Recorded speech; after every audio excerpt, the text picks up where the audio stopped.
Hello, good morning mga kabalers. So ito na yung conceal natin. So ito, diretso to yung groove niya. Diretso to doon. Kailangan magkatapat yung mga groove niya sa design para maganda tingnan. Parehas rin ito dito, magkatapat to. Yung groove ng doon, tapat rin. Ito, tsaka yung ito. Tsaka ito.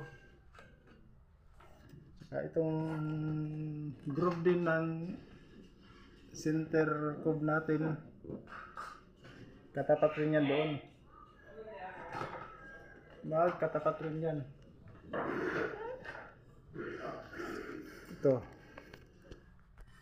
Ito yung groove na to, tapat rin yan hanggang doon sa tapat niya hanggang doon sa sulok. Design natin para maganda tingnan. So mga kabudars, nakaabang na yung mga drop natin ng pin light at saka chandelier at saka strip light. Yung sa cob strip light dito paikot. So ayan. Tapos na rin mga kabudars. Thank you for watching.